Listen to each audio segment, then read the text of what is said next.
거룩한 주일 마음을 모아 함께 예배하겠습니다. 우리 다 함께 자리에서 일어나셔서 찬양하겠습니다.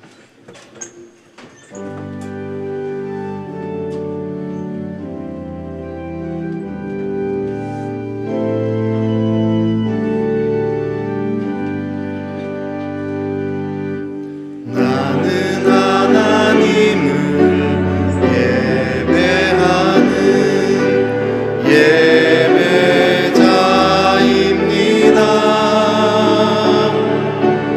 내가 서 있는 곳 어디서나 하나님을 예배합니다. 내 영혼 거룩한 은혜를 향하여 내 마음 완전한 하나님 향하여 이곳에서 바로 이 시간 하나님을 예배합니다. 내 영혼 거룩한 은혜를 향하여 내 마음 완전한 하나님 향하여 이곳에서 바로 이 시간 하나님을 예배합니다.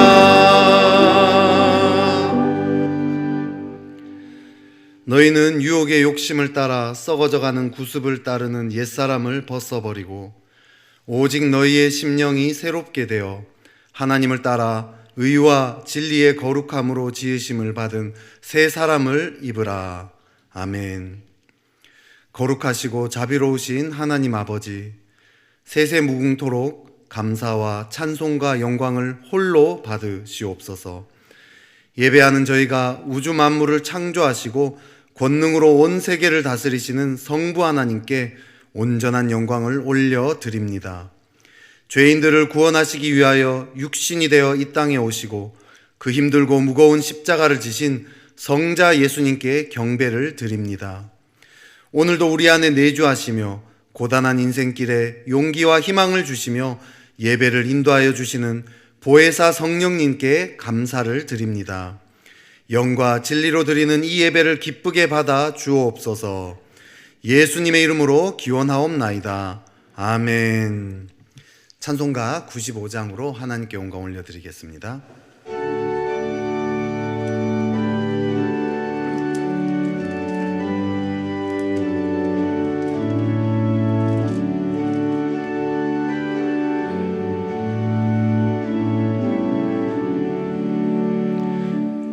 나의 기쁨 나의 소망 되시며 나의 생명이 되신 주 밤낮 불러서 찬송을 드려도 늘 하신 마음 나의 사모하는 선한 목자는 어느 꽃다운 동산에 양의 무리와 늘 함께 가셔서 기쁨을 함께 하실까. 길도 없이 거친 넓은 들에서 갈 길 못 찾아 애쓰며 이리저리로 헤매는 내 모양 저 원수 조롱하도다. 주의 자비롭고 화평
자리에 앉으시겠습니다. 시편 19편의 말씀으로 성시를 교독하시겠습니다. 주보 일면과 화면을 참조해 주시기 바랍니다. 하늘이 하나님의 영광을 선포하고 문창이 그의 손으로 하신 일을 나타내는도다. 날은 날에게 말하고 밤은 밤에게 지식을 전하니 언어도 없고 말씀도 없으며 들리는 소리도 없으나 그의 소리가 온 땅에 통하고 그의 말씀이 세상 끝까지 이르도다. 여호와의 율법은 완전하여 영혼을 소성시키며 여호와의 증거는 확실하여 무둔한 자를 지혜롭게 하며 여호와의 교훈은 정직하여 마음을 기쁘게 하고 여호와의 계명은 순결하여 눈을 밝게 하시도다. 여호와를 경외하는 도는 정결하여 영원까지 이르고 여호와의 법도 진실하여 다 의로우니 금 곧 많은 순금보다 더 사모할 것이며 꿀과 송이꿀보다 더 달도다. 아멘. 다 같이 기도하시겠습니다.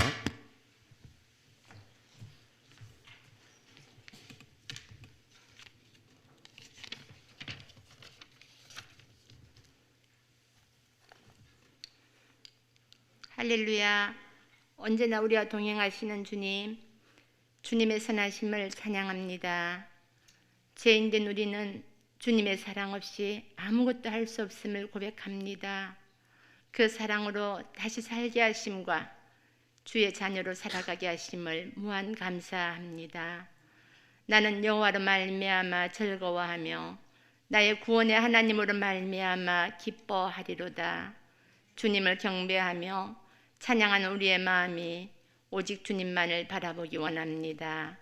사랑의 주님, 이 시간 회개합니다. 주님과 멀어져서 세상과 더불어 살았던 우리의 연약함을 고백합니다.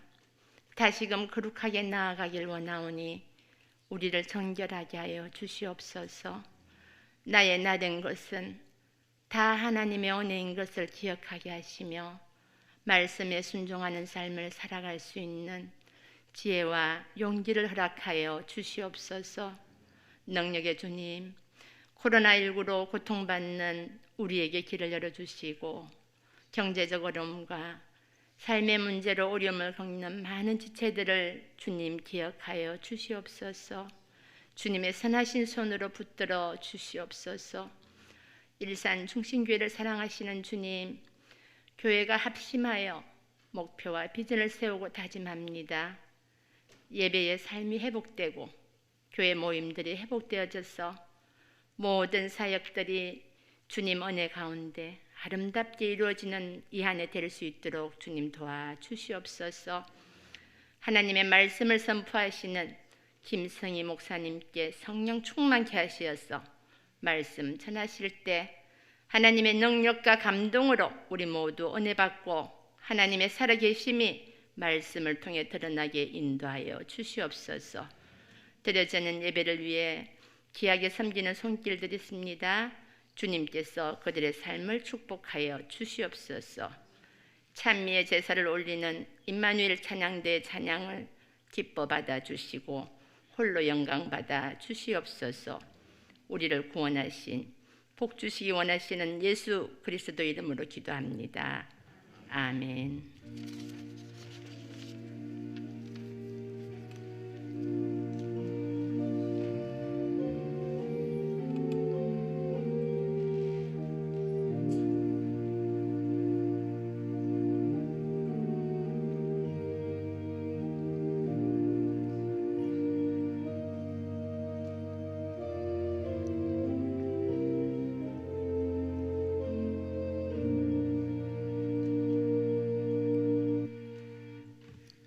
다 같이 자리에서 일어나셔서 마음과 정성을 다해 드린 예물을 하나님께 봉헌하겠습니다.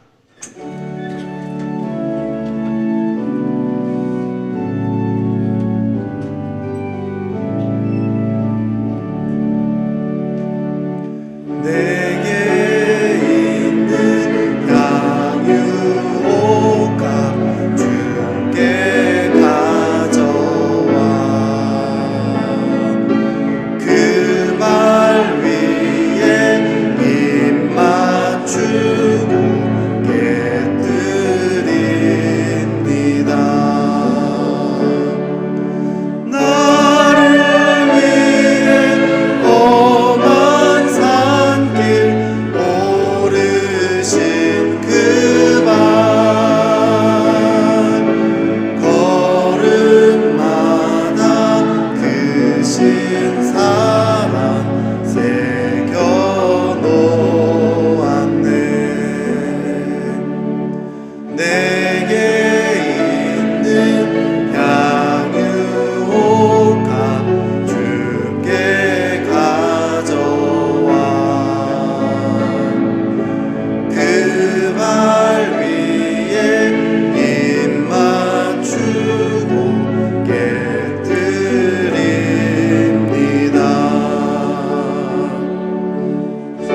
사랑의 하나님 아버지, 오랜 코로나의 거대한 폭풍 가운데 위축되고 지친 우리의 영혼이 주님을 바라봅니다.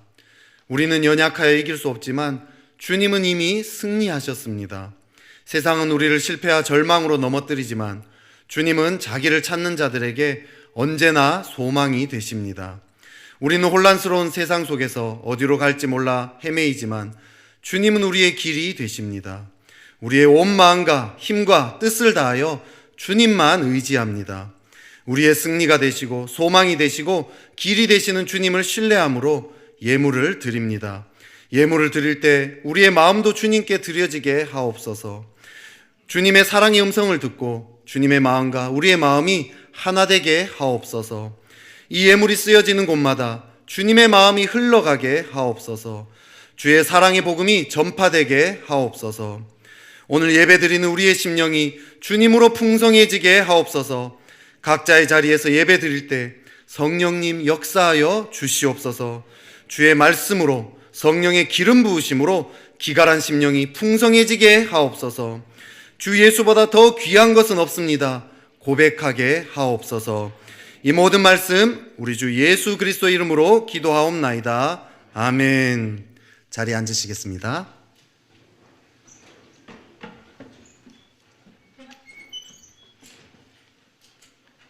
네, 우리 나눔의 시간입니다. 우리 옆 사람한테 우리 주 예수보다 귀한 것은 없습니다. 한번 고백해 보겠습니다. 네, 홈페이지에서 주보란에 들어가셔서요. 주보 4면 참조해 주시고요. PPT 화면 또 참고해 주시기 바랍니다. 제21기 중보기도학교가 2월 17일, 2월 24일, 3월 3일 3주간 저녁 8시부터 10시 10분까지 온라인 줌으로 진행이 됩니다.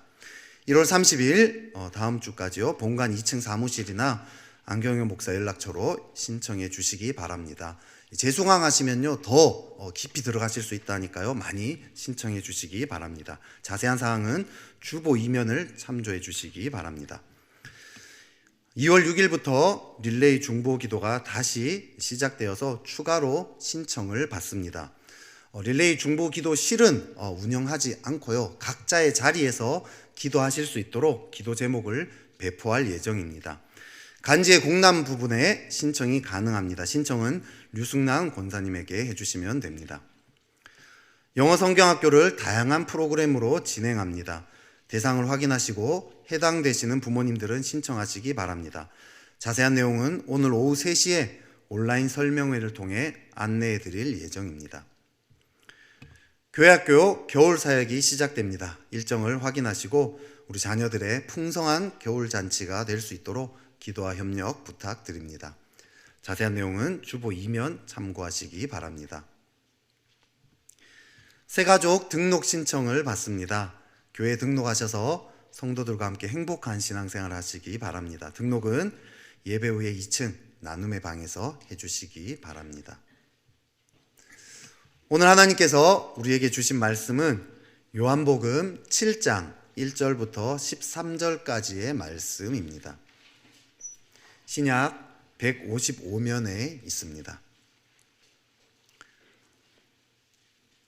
요한복음 7장 1절부터 13절까지의 이 말씀, 하나님의 말씀을 제가 봉독하겠습니다. 그 후에 예수께서 갈릴리에서 다니시고 유대에서 다니려 아니하심은 유대인들이 죽이려 함이로라. 유대인의 명절인 초막절이 가까운지라. 그 형제들이 예수께 이르되 당신이 행하는 일을 제자들도 보게 여기를 떠나 유대로 가소서.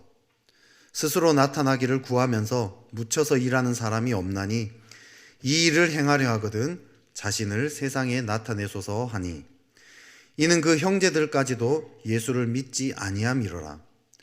예수께서 이르시되 내 때는 아직 이르지 아니하였거니와 너희 때는 늘 준비되어 있느니라. 세상이 너희를 미워하지 아니하되 나를 미워하나니 이는 내가 세상의 일들을 악하다고 증언함이라. 너희는 명절에 올라가라. 내 때가 아직 차지 못하였으니 나는 이 명절에 아직 올라가지 아니하노라. 이 말씀을 하시고 갈릴리에 머물러 계시니라. 그 형제들이 명절에 올라간 후에 자기도 올라가시되 나타내지 않고 은밀히 가시니라. 명절 중에 유대인들이 예수를 찾으면서 그가 어디 있느냐 하고 예수에 대하여 무리 중에서 수군거림이 많아 어떤 사람은 좋은 사람이라 하며 어떤 사람은 아니라 무리를 미혹한다 하나 그러나 유대인들을 두려워함으로 드러나게 그에 대하여 말하는 자가 없더라. 아멘. 임마누엘 찬양대의 찬양이 있겠습니다.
아멘.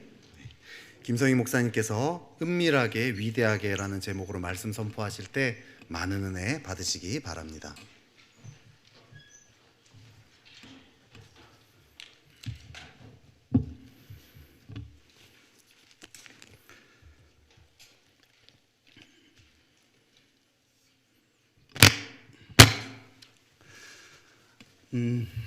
어느 나라에 공처가 선발 대회가 있었다고 합니다. 백성들의 화목한 관계를 좀 장려하고자 만든 이 대회에 많은 사람들이 참여하게 하기 위해서 많은 상금을 건 거예요. 이 나라의 임금이. 그래서인지 많은 사람들이 그 공처가 대회에 몰려들었습니다. 공처가를 가리기 위해서 사회자가 이렇게 단상에 올라와서 이제 대회를 진행을 합니다. 누가 과연 진정한 공처가인가? 이 첫 번째 제안을 하기 위해서 사회자는 참가자들이 진정으로 자신의 의지를 가지고 내가 공처가입니다 라는 의지를 가지고 참가했는지 확인하기 위해서 이 빨간 깃발 하나와 노란 깃발 하나를 세워놓고 다음과 같이 선언합니다. 누가 뭐라 하든 내가 진짜 공처가라고 생각한다면 노란 깃발 앞에 서십시오. 그 앞으로 다 모이세요. 사회자가 그렇게 선언하자 모든 사람들이 노란 깃발에 다 모여들었어요. 그런데 왜 참가한 거니까요. 그런데 빨간 깃발 안에 딱 한 사람이 덩그러니 서 있는 겁니다. 그러자 심판관이 그 사람에게 왜 그쪽에 혼자 그렇게 서 있느냐, 혹시 다른 이유로 이 대회에 참가한 것이냐고 물었습니다. 그러자 그가 대답하기를 제 집사람이 사람 많은 데는 가지 말라고 해서요. 네, 그래서 그 공처가 대회에 그 사람이 우승했다고 합니다. 말은 사람의 생각과 의도를 잘 전달하는 도구이긴 하지만 때로는 사람의 말이 아닌 사람의 행동을 봐야 그 말의 진짜를 구별해야 하는 경우가 참 많습니다. 그렇죠? 멋진 미사옥으로 치장한 말이든 거짓으로 뒤죽박죽된 말이든 행동을 통해 해석해야만 진짜 의도가 이해가 된다는 것입니다. 그렇기에 우리는 말보다는 행동을 봐야 할 것입니다. 정확하게는 행동을 통해서 말을 해석해야 한다는 것이죠. 물론 말과 행동이 자꾸 다르면 행동으로 말이 해석되는 것이 아니라 그저 청개구리나 거짓말쟁이로 오해할 수 있기에 잘 해석해야 하긴 하겠지만 말입니다. 오늘 본문에서 보이시는 이 예수님의 행동처럼 말입니다. 예수님을 신뢰하지 못하는 것은 아니지만 오늘 예수님께서 말과 행동이 달라서 조금은 이상합니다. 특히 저처럼 뱉은 말은 지켜야 한다라는 이런 주의를, 이런 생각을 가진 사람들에게는 오늘 예수님의 모습은 좀 참 이상합니다. 유대인의 명절인 초막절이 다가오자 예수님의 형제들은 큰형님이신 예수님께 유대 땅으로 같이 올라가자고 말씀하세요. 2절에서 4절까지입니다. 우리 함께 읽어보도록 하겠습니다. 유대인의 명절인 초막절이 가까운지라 그 형제들이 예수께 이르되 당신이 행하는 일을 제자들도 보게 여기를 떠나 유대로 가소서. 스스로 나타나기를 구하면서 묻혀서 일하는 사람이 없나니 그 일을 행하려 하거든 자신을 세상에 나타내소서 하니. 아멘. 초막절은요, 당시 우리나라의 추석과 같은 명절입니다. 추수를 다 마치고 난 후에 하나님의 은혜에 감사하여 드리는 절기입니다. 이 명절의 특징은 각 지역에 흩어져 있었던 많은 유대인들이 예루살렘에 가서 명절을 지내도록 되어 있습니다. 각 지역에 살고 있었던 유대인들은 추수도 다 마쳤고 가장 여유 있다라고 생각되는 시기이기에 많은 사람들이 설레임으로 귀경길에 올랐습니다. 그런 즐거운 명절이죠. 기록에 따르면 당시 예루살렘의 평소 인구가 3만에서 4만이었대요. 그런데 이 명절 시기에는 예루살렘에 올라오는 이 순례객들로 인해서 그 인구가 200만에서 300만까지 늘어날 정도였다고 하니 이 정말 어마어마한 숫자가 모여든 것으로 우리는 이해할 수 있을 것입니다. 최근에는 잘 모르겠지만 저의 어렸을 적 기억을 되돌아보면 우리나라도 추석이나 명절에 귀경길에 오르는 차량을 보면 어마어마했던 기억이 나요. 저희 집은 할머니께서 살아 계셨을 때 천안 조치원에 계셨거든요, 할머니가. 그래서 이제 명절 때마다 조치원에 내려갔는데 조치원에 가는 길이 한 3시간이면 넉넉하게 평소에는 갔음에도 불구하고 명절이 되면 6시간, 7시간은 그냥 넘어갑니다. 뭐 거기도 그 정도인데 더 먼 곳인 뭐 부산이나 여수, 대구 등 우리나라 남쪽의 이 끝자락에 계시는 분들은 12시간, 16시간도 넘게 걸렸다고 합니다. 지금도 이제 기억을 해보면 너무 많은 차들이 이 고속도로를 꼭 주차장처럼 서 있었던 뉴스 장면들이 기억이 나요. 또 때로는 차가 너무 막히니까 길거리 도로변에 돗자리를 깔고 식사를 하시던 분들이 있었던 장면도 기억이 납니다. 우리나라의 이러한 명절의 이동도 대단했지만 사실 이스라엘의 이 당시 귀경과는 비견할 바가 못했어요. 갈릴리에서 예루살렘까지의 거리가 약 160km 정도 됩니다. 하루에 25km에서 30km 정도 사람이 걸어서 이동한다면 대략 5일에서 6일이 걸리는 거리예요. 꽤 멀죠. 거기에다가 길이 얼마나 험한지 곳곳에 강도들도 있고, 그리고 가는 길도 험해서 이게 혼자 걷는 것이 좀 만만치 않은 바로 그런 길입니다. 그러니 당연히 혼자서 이동하는 것은 엄두가 나지 않는 것이죠. 그리고 잘 안 하는 행동이에요. 그러니 가족들과 친척들과 이웃들과 함께 이동하면서 긴 행렬을 만들어 대화도 하고 나눔도 하고 같이 마시는 것도 까먹고 밤에 같이 자기도 하고 하면서 걷는 것이 굉장히 당연한 관례였어요. 일반적인 모습이에요. 그 당연한 것을 동생들이 큰형이신 예수님께 그냥 요청하는 겁니다. 생각해보면 12살 때 우리 예수님 이제 6월절 명절을 마치고 가족들이 다시 고향으로 돌아가다가 예수님을 잃어버린 적이 있습니다. 사실 이건 말도 안 되는 일이죠. 어떻게 12살 된 아들을 부모가 잃어버릴 수 있어요? 그죠? 솔직히 부모가 무책임하고 무심한 것으로 이해가 되지 않습니까? 그게 마땅히 가져야 할 생각일 것입니다. 그래서 생각 한번 해봤습니다. 어떻게 12살 된 아들을 놓고 부모가 귀경길에 오를 수 있었을까?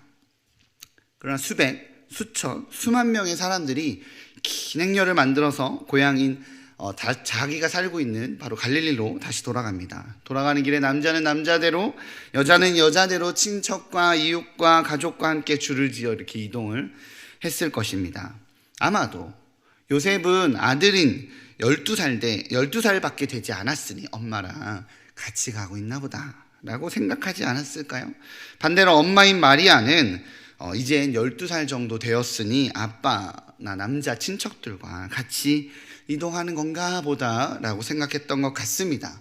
그렇게 고향으로 이동하다가 예수님이 안 계신지를, 자기 아들이 없는지를 하루길이 지나서야 눈치를 챕니다. 하루 동안 몰랐다는 거예요. 마리아와 요셉은 너무 당황하고 놀라서 예수님을 다시 찾기 시작합니다. 어디에서 잃어버렸는지, 어디로 가셨는지 알 길이 없어서 결국에는 예루살렘까지 다시 올라와요. 그렇게 걸린 시간이 사흘이나 걸렸습니다. 이건 너무 보통 일이 아니지 않습니까? 하루를 걸려 내려갔다가 사흘이나 걸려 다시 돌아와 아들을 찾았어요. 얼마나 놀랐을까요? 얼마나 발을 동동 굴렀을까요? 물론 아들을 잘 관리 못한 부모인 마리아와 요셉의 잘못이 있습니다. 분명히 있죠. 그러나 사실 12살쯤 됐으면 스스로 아버지나 어머니 행렬에 껴야죠. 그죠? 따라갔어야 맞는 거 아니겠습니까? 그 나이 정도면 그 정도는 하잖아요. 그죠? 그래서 생각하기에 따라서는 부모의 잘못이라기보다는 12살 된 아들의 잘못으로도, 그런 잘못된 행동으로도 해석할 수 있을 것 같습니다. 저희 집 첫째 아들 하늘이가 12살이 돼서 그런 행동을 하면 아마 등짝 스매싱을 너 엄마 손 잘 잡았어야지 라고 맞지 않을까라고 생각해 봅니다. 예수님께서는 그때도 가족들 힘들게 하시더니 이번에도 이 어깃장을 놓는 거예요. 명절에 온 가족들과 친척들이 예루살렘에 가려 하는데 큰형님이었던 예수님께서 나 안 간다 이렇게 말씀하시는 거죠. 그렇다면 형제들은 왜 예수님께 예루살렘에 함께 가자고 했나요? 오늘 말씀에 보면 예수님께서 행하시는 이 사역을 갈릴리에 머물지 않고 유대로 가서 이 큰 데서 한번 치러보자는 의도였음을 우리는 쉽게 알 수 있습니다. 형제들은 예수님이 이 초막절 명절을 맞아서 예수님이 이 정치적 메시아로 부각되는 것을 기대했던 것 같습니다. 그들의 마음 가운데 형님이신 예수님께서 잘 되어서 자기들도 거기에 편승되어 이름이든 명예든 권력이든 좀 무언가를 바라고 기대했던 것 같아요. 그러나 어쨌든 그 나름대로의 내용은 예수님에게 잘 되라고 좀 더 넓은 곳에 가서 뜻을 펼쳐보자고 예수님을 부추기는 것이긴 합니다. 오늘 본문 5절에서 형제들까지도 예수님을 믿지 않았다라는 말 때문에 우리는 조금 오해하기도 합니다. 성경에서 형제들의 회의적인 태도를 표현하여 나타내고자 하는 것은 형제들이 예수님께서 놀라운 이적을 행하거나 놀라운 가르침을 전하는 것 그 자체를 의심하거나 믿지 못했다라는 뜻이 아닙니다. 본문 5절에서 형제들이 예수님을 믿지 아니하였다라는 뜻은 예수님이 하나님의 아들인 것, 그것은 믿지 않았다는 뜻입니다. 요한복음 6장 그 시기적 배경이 유대인의 명절인 유월절이 가까워졌을 때 이야기입니다. 6장 4절에 보면 마침 유대인의 명절인 유월절이 가까운지라 라고 기록되어 있습니다. 그때 예수님께서 오병이어의 기적을 일으키셨고 제자들에게 자신을 생명의 떡이라고 소개시키셨습니다. 그 내용이 6장이라면 7장은 초막절을 앞두고 하신 이야기, 바로 그런 내용입니다. 유월절은 봄의 절기고 이 초막절은 가을의 절기이기에 6장과 7장 사이에는 약 6개월이라는 이 차이가 있습니다. 그 기간에 차이가 있습니다. 요한복음이 그 6개월 동안 있었던 일을 그저 갈릴리에서 다니시고 라고 표현해서 끝내버려요. 그리고 갈릴리에서 하신 활동들에 대해서 아무런 정보도 제공하지 않죠. 그러나 공관복음인 마태복음, 마가복음, 누가복음에 의하면 예수님께서는 이 6개월 동안 행하신 활동들이 자세히 기록되어 있습니다. 예수님께서는 갈릴리 지방에서 사역하시되 두로와 시돈 및 가이사랴 빌립보 등 이방 지역까지 그 활동 반경을 넓히셨고 제자 훈련에 집중하셨어요. 즉 제자들을 비롯해서 형제들까지도 예수님의 가르침과 기적과 그리고 예수님의 영향력이 확장되고 있었던 것을 눈으로 목도하였던 터였습니다.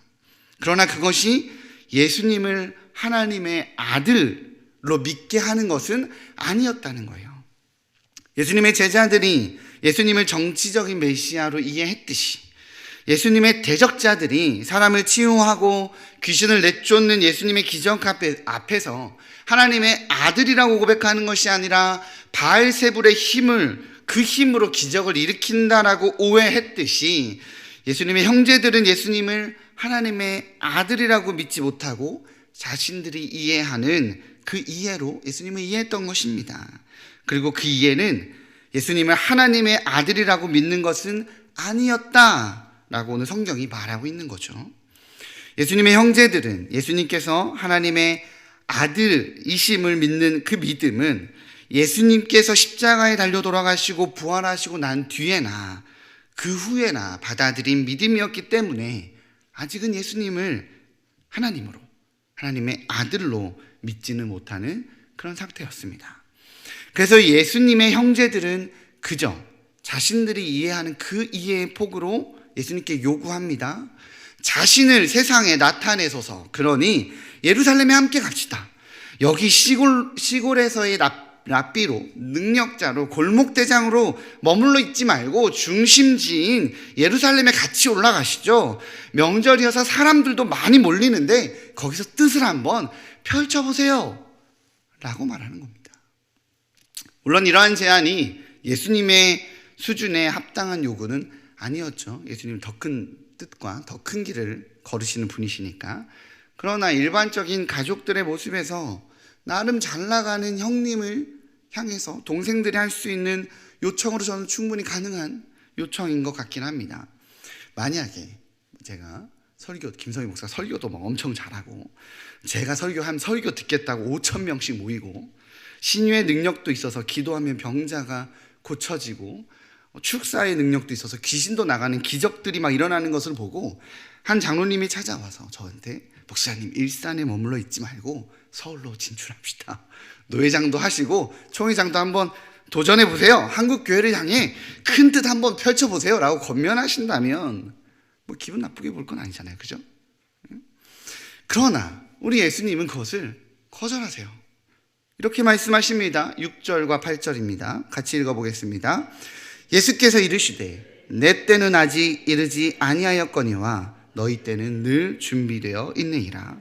너희는 명절에 올라가라. 내 때가 아직 차지 못하였으니 나는 이 명절에 아직 올라가지 아니하노라. 아멘. 네, 예수님께서는 난 안 간다. 라고 말씀하십니다. 내 때가 아직 이르지 않았으니 나는 안 가겠다라고 말씀하세요. 심지어는 이 명절에는 아직 올라가지 않겠다라고 명확하게 말씀하시기도 합니다. 그런데 당황스러운 건 그 뒤에 나오는 10절의 말씀이에요. 그때 성경에 뭐라고 기록되어 있냐면 그 형제들이 명절에 올라간 후에 자기도 올라가시되 나타내지 않고 은밀히 가시니라. 예수님께서는 가지 않겠다고 말씀하시고 예루살렘에 올라가셨다고 성경은 말씀하고 있습니다. 어차피 가실 건데 왜 가지 않겠다고 말씀하셨을까요? 형제들의 의도가 불순해서 함께 가지 않겠다고 하신 것일까요? 그게 그렇게 기분 나쁜 일이었을까요? 아니면 성경 몇몇 곳에서 나타나는 형제들과의 관계에서의 조금의 불편함이 있어서 같이 안 가시려고 거절하신 걸까요?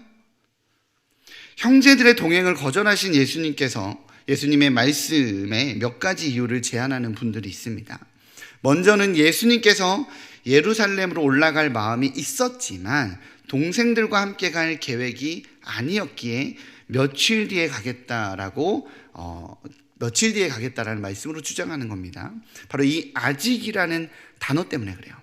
이 아직이라는 단어는 사본상으로도 그렇고 원어 번역에도 많은 논쟁이 있습니다. 그러나 어쨌든 번역상 한국 성경에는 아직이라고 표현되어 있고 영어 성경에도 not yet이라고 표현되어 있기에 오해하는 경우가 있지만 예수님의 아직이라는 표현을 그의 형제들은 형님 그럼 며칠 뒤에 오실 것입니까로 이해하지 않았음에 집중해 봅니다. 또한 예수님께서 이번 명절에는 올라가지 않겠다라고 말씀하신 것으로 봤을 때 예수님께서 아직 가지 않겠다라는 말씀은 지금은 안 가지만 내가 며칠 뒤에 갈게 라고 해석하기엔 좀 무리가 있어요.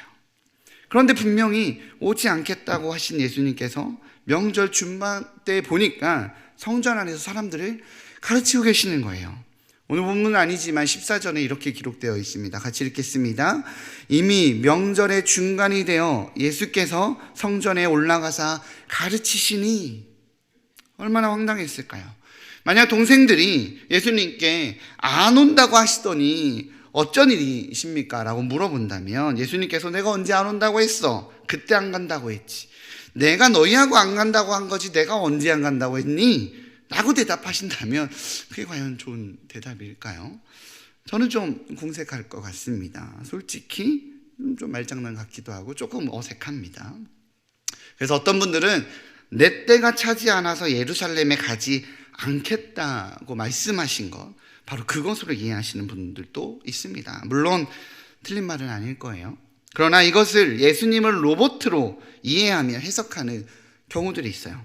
예수님께서는 철저하게 하나님의 뜻에 따라서 움직이시는 분으로 동생들이 예수님께 예루살렘으로 함께 가자고 하셨을 때는 아직 하나님의 뜻이 나타나지 아니했을 때라고 이해하는 거예요. 예수님께서는 하나님께 직통 계시를 받는 분이셔서 하나님께서 자 가라 라고 말씀하시면 가고 하나님께서 가지 말라 라고 말씀하시면 안 가는 분이기 때문에 예수님에겐 하나님의 큐사인이 있어야 움직일 수 있다라고 해석하는 겁니다. 그런데 형제들이 예수님께 제안할 때는 아직 하나님의 큐사인이 떨어지지 않았기 때문에 예수님이 거절하셨고 형제들이 떠나고 난 뒤 며칠이 지나고 나니 그때 하나님의 큐사인이 떨어져서 그때 예루살렘으로 올라갔다라고 이해하는 것입니다. 물론 예수님께서는 철저하게 하나님 아버지의 원하심과 하나님 아버지의 뜻에 순종하고 철저하게 따르며 사셨다는 것은 맞습니다. 그러나 그것은 예수님께서 하나님의 뜻과 동기와 뜻과 동기에 동의하고 같은 마음을 품었으며 같은 의도와 목적을 가지고 사셨다는 것을 의미하는 것이지 매 순간 하나님의 큐사인이 있어야 움직이는 로봇처럼 혹은 연극배우처럼 사셨다는 것을 의미하지는 않습니다.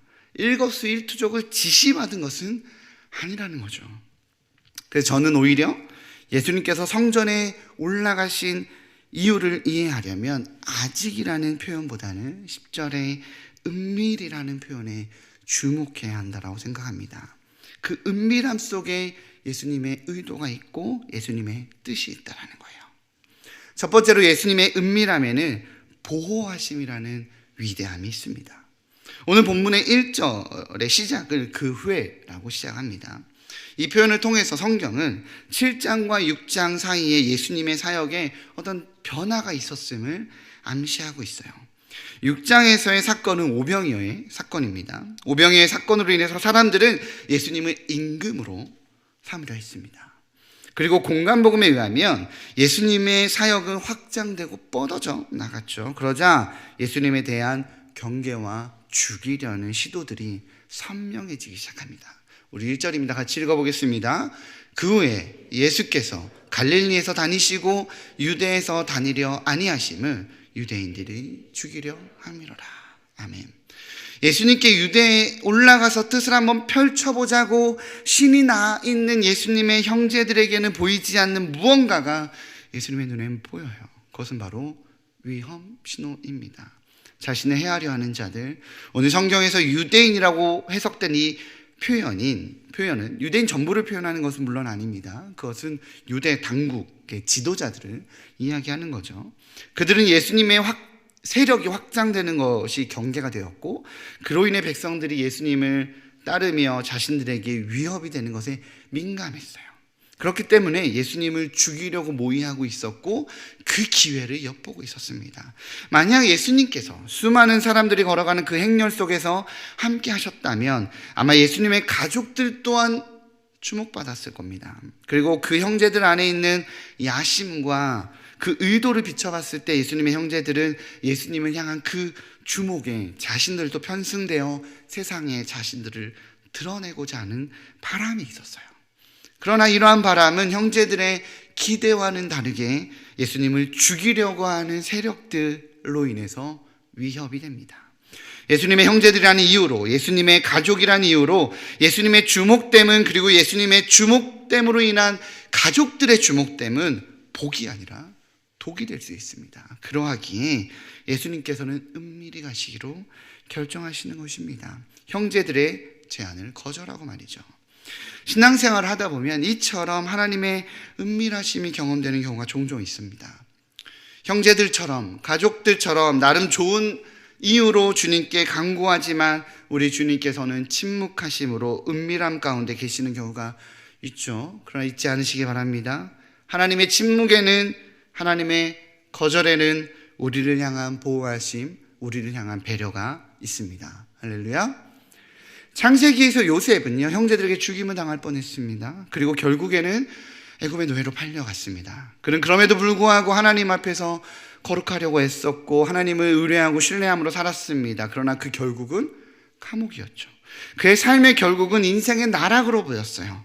요셉은 그 기간 동안 얼마나 하나님을 찾았을까요? 형들에 의해 구덩이에 떨어졌을 때 그는 하나님을 얼마나 찾았을까요? 그가 노예로 팔려가며 점점 고향에서 멀어져 갈 때 마지막까지 혹시 아버지가 나타나 자신을 구하거나 형들의 마음이 변하여 자신을 살려주게 해달라고 하나님께 그렇게 매달렸을 것입니다. 그러나 하나님은 침묵하셨어요.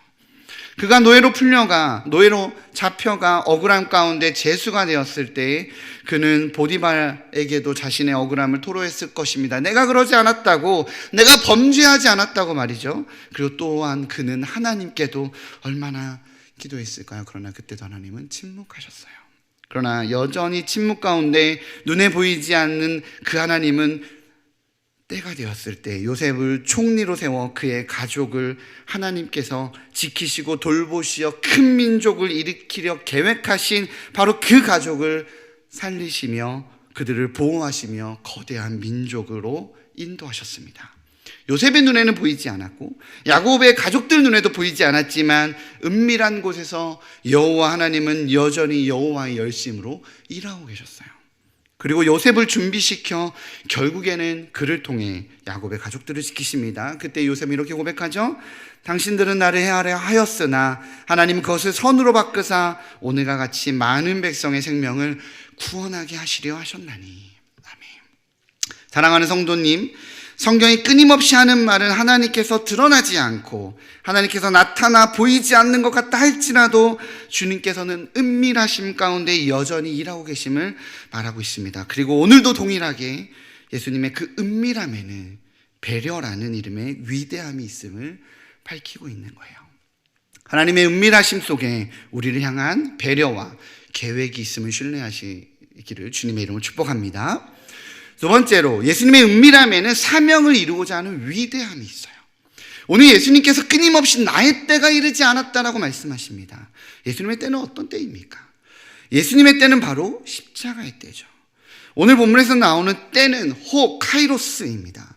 요한복음에서 카이로스 앞에 이 호가 붙으면 그 의미를 부각시키고자 하는 의도가 있어요. 그것은 그냥 시간을 말하는 것이 아니라, 일반적인 때를 말하는 것이 아니라 바로 결정적인 순간, 바로 기회라는 의미를 가지고 있습니다. 이를 통해서 예수님께서 생각하시는 결정적인 순간은 지금은 아니다라는 것을 알 수 있어요. 보통의 사람들은요, 자신을 드러내는 순간, 자신의 권위를 인정받는 순간을 결정적인 순간으로 이해하지만, 예수님께서는 자신의 권위를 공적으로 드러내는 바로 이 적절한 기회를 결정적인 순간으로 보지 않으셨어요. 형제들은 지금이 기회입니다, 사람들이 많으니까요 라고 생각했다면, 내가 생각하는 기회는 지금이 아니라고 말씀하시는 겁니다. 왜냐하면 예수님께서는 사람들이 바라는 힘있고 세력 있는 왕으로 오시는 것이 아니었기 때문이죠. 예수님께서 말씀하시는 결정적인 순간에 십자가의 죽음을 통해 우리의 죄를 대속하시고 유월절 어린 양으로 자신을 드러내는 때였기 때문에 지금은 아니라는 거예요. 내가 생각하는 결정적인 순간은 나의 죽음과 부활로 생명을 살리는 때이지 내가 드러나는 때가 아니야 라고 말씀하시는 겁니다. 예수님께서는 분명 이 땅에 죽으러 오셨습니다. 십자가를 지러 오셨습니다. 그건 맞지만 주님께서는 이 초막절에 죽으러 오신 것은 아니기 때문에 그건 나의 때가 아니라고 하시는 것입니다. 맞습니다. 예수님께서는 유대인들의 위협이 두려워서 숨으신 것도 아니고 변덕을 부리신 것도 아닙니다. 예수님은 처음부터 끝까지 부르신 바로 그 십자가의 위대한 사명에 따라 그 길을 걸어오신 거예요. 예루살렘에 있던 사람들 중에서는 예수님을 좋아하는 사람도 있었고요, 예수님을 싫어하는 사람들도 있었습니다. 예수님을 좋은 사람이라고 말하는 사람도 있었고, 예수님을 나쁜 사람이라고 말하는 사람도 있었어요. 그런데 중요한 것은 그 많은 사람들이 사실은 예수님을 기다리고 있었다는 것입니다. 이 예수라는 사람이 이번 명절에 올 텐데 이 사람을 만나서 그 이야기를 들어보자, 그가 어떤 사람인지 살펴보자, 그를 확인해 봐야겠다라며 많은 사람들이 예수님을 벼르고 기다리고 있었다는 것입니다. 그렇게 예수님을 기다리고 벼르고 있는데 마침내 예수님께서 명절에 나타나시는 거예요. 그런데 만약 이 초막절에 갈릴리로부터 그 수많은 사람들이 몰려오는 이 시기에 그 행렬을 이루며 몰려올 때 그분께서 거기에 합류하셨다면, 예수님께서는 원하시지 않든 그 행렬과 함께 오시는 동안에 수많은 사람들이 생각하는 모습, 그 마음에 예수님은 왕이십니다. 모든 사람들은 환호하고 세간의 주목을 받고 예루살렘에 입성하시게 되겠죠. 유월절에 낙이 타고 겸손의 왕으로 하나님의 말씀을 성취하며 입성하셔야 하는데 초막절에 환호하는 왕으로 입성할 수밖에 없어요. 그런 일이 일어날 수밖에 없는 거죠. 어쩌면 갈릴리에서 오는 그 행렬 속에 예수님이 계셨다면 많은 사람들이 예수님께 붙어서 문제를 해결해달라고 간구했을 것입니다. 병을 고쳐달라는 사람들도 있었을 거예요. 아니면 가르침을 달라고 이것저것 물어보는 사람들도 있었을 것입니다. 그러면 우리 좋으신 예수님께서는 어떻게 하셨을까요? 그들에게 가르침을 주셨겠죠. 그들의 병을 고쳐주셨을 겁니다. 그들의 문제를 해결해 주셨을 것입니다. 그러면 예측하기로는 이 5, 6일 동안, 이 지나가는 기간 동안 그 수많은 사람들이 예수님께 매료됐을 거예요. 왜냐하면 우리 예수님은 굉장히 매력적이신 분이니까요. 그러니 예수님은 이 환호 속에, 함께 오는 사람들의 환호 속에 예루살렘에 입성할 수밖에 없는 거예요. 그럼 예수님이 원하든 원하지 않든 권세 있고 힘 있고 능력 있고 사람들이 추종하는 바로 그런 왕으로 입성하실 수밖에 없었습니다. 그래서 주님께서는 그들과 함께 오기를 원치 않았고 은밀하게 올라오십니다. 그리고 성전에서 하나님의 말씀을 가르치시죠. 어쩌면 말입니다, 이 초막절에 예수님의 이 은밀한 행보는, 그리고 이 예루살렘 안에서의 환호는 이 유대 당국의 종교 지도자로 하여금 다음 유월절에 예수님을 반드시 그때는 죽이자라고 말하는 계획을 더 철저하게 준비하게 하는 계기가 되지 않았을까라고 생각해 보게 됩니다. 짜여진 바늘처럼 그 시계바늘을 그렇게 주도적으로 맞춰가며 어쨌든 이 예수님의 은밀한 행보에는 십자가의 길이라고 말하는 그 사명의 길을 걷는 예수님의 모습이 있는 거죠. 좌로나 우로나 치우치지 않는 바로 그 사명의 모습이 계신 겁니다. 그런데 질문하게 됩니다. 하나님의 은밀함에는 이러한 위대함이 있습니다. 그런데 우리의 은밀함에는 무엇이 있습니까? 하나님의 은밀함에는 따뜻한 배려가 있고 하나님의 은밀함에는 위대한 사명이 있다면 우리의 은밀함에는 무엇이 있나요? 최근 광주 아파트 붕괴 사고가 있었습니다. 지난 1월 11일 오후 4시경에 현대산업개발 신축 공사 중이던 아파트 201동 38층 공사 현장에서 콘크리트 타설 작업 중에 38층에서 23층까지 구조물이 붕괴되는 사건이 있었어요. 워낙 유명한 사건이 다들 아실 겁니다.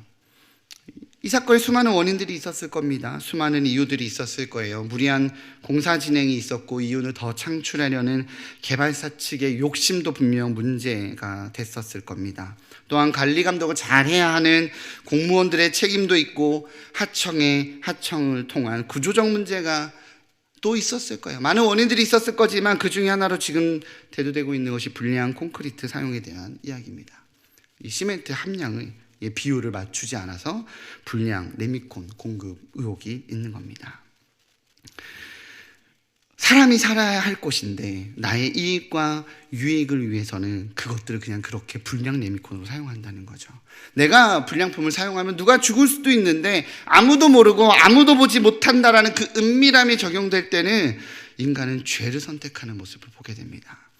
아무도 보지 못한다는 은밀함과 그로 인한 이익이 만나면 우리는 죄악을 선택하는 존재라는 거예요. 맞습니다. 우리의 은밀함에는 사실은 죄와 타협이 있습니다. 그것이 우리의 인간의 연약함의 속성일 것입니다. 하나님께서 에덴 동산을 만드시고 모든 걸 다 주셨건만, 모자름 없이 다 주셨건만, 다 허락하셨건만 하나님이 그 자리에 없다고 생각하지 아담과 하와는 하나님처럼 되기 위해 선악과를 먹었습니다. 죄와 타협한 거죠. 하나님께서 모세를 보내셔서 애굽에서 엄청난 기적을 일으키고 그들을 건져내셨습니다. 나일강을 피로 물들었고 우박과 질병을 통제하는 능력을 보이셨으며 해의 빛도 잃어버리게 만들고 심지어 죽음의 천사를 보내어 죽음까지 통제하는 모습도 보이셨어요. 그런 대단한 존재임을 보이셨습니다. 눈앞에서 홍해도 갈랐고 그들의 대적인 애굽의 군대도 수장시키는 모습을 보이셨죠. 이런 엄청난 능력을 보이셨지만 그들을 이끄는 모세가 시내산에서 보이지 않자 하나님께서 은밀함 가운데 사라져서 계시지 않는 것처럼 보이자 이스라엘의 선택은 금송아지였어요. 맞습니다. 인간의 은밀함에는 그 은밀함 가운데 하나님이 빠지면 인간의 선택은 죄와 타협이에요. 사랑하는 성도님들, 우리는 어떠신가요? 우리의 은밀함에는 하나님이 계신가요? 코로나로 은밀함 가운데 계시는 경우 참 많으시죠. 바로 그러한 시기입니다. 그 은밀함에 하나님과 함께 하시는 거룩함이 있으십니까? 아니면 게으름이 있으십니까? 아무도 알지 못하고 아무도 보지 못하는 은밀함에 나의 욕심을 채우는 죄와 음란과 불법이 있으십니까? 아니면 주의 뜻을 이루고자 하는 위대함이 있으십니까? 다시 말씀드리지만 하나님의 은밀함에는 위대함이 있습니다. 그렇다면 우리의 은밀함에는 어떻게 해야 죄와 타협과 불의와 이런 악함이 아닌 위대함이 세워질까요? 그것은 코람데오할 때 가능해집니다. 하나님의 은밀함에 위대하심이 있다는 것을 믿을 때 가능해집니다.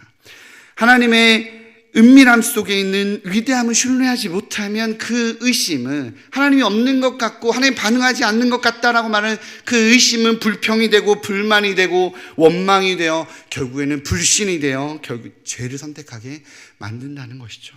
선악과가 눈앞에 있었을 때, 그리고 선악과를 따먹으라는 뱀의 유혹이 있었을 때 그 선악과가 하나님의 유혹과 테스트가 아니라 하나님의 배려이자 하나님의 위대함이라는 인정함이 있었다면, 하나님이 옆에 계시다는 코람데오가 있었다면 선악과 안 먹어요.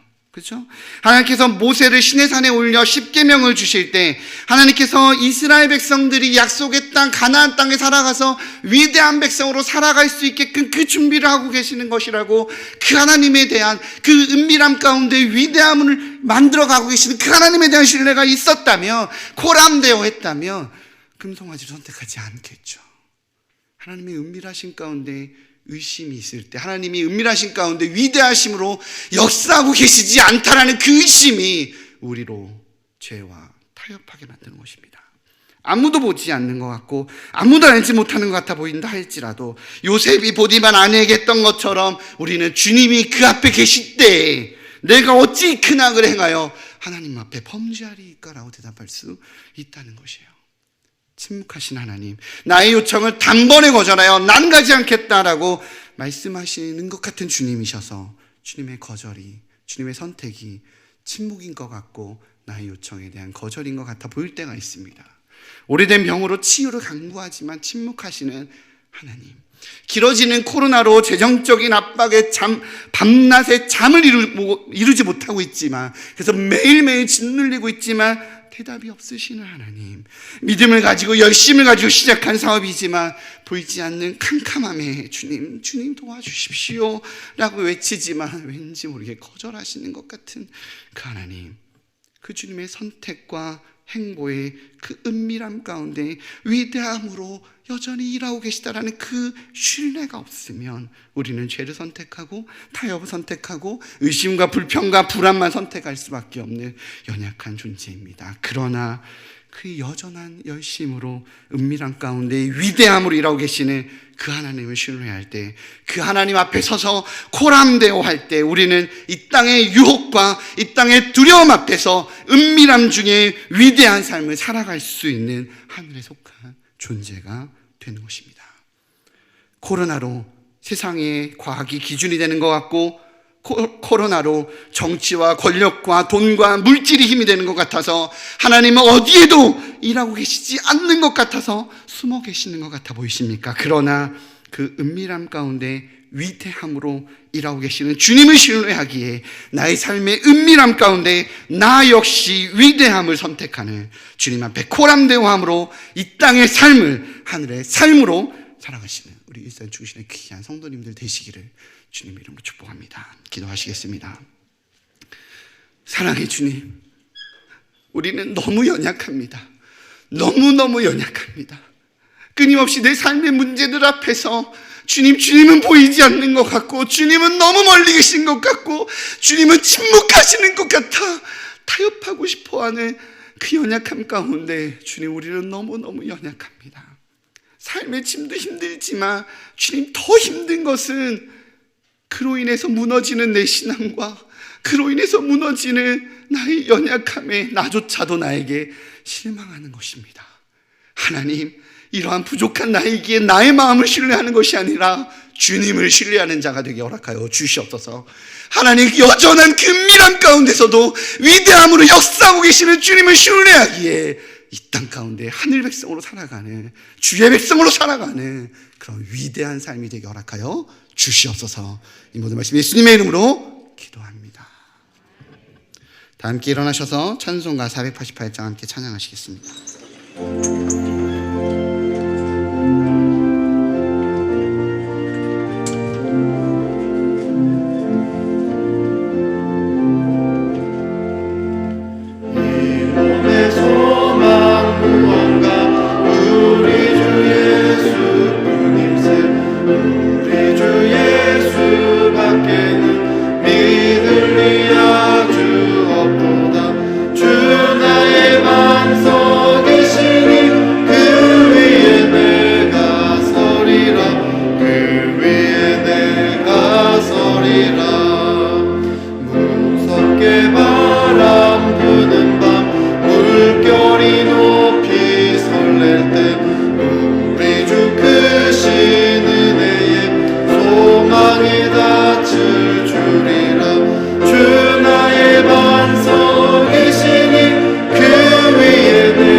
바라던 천국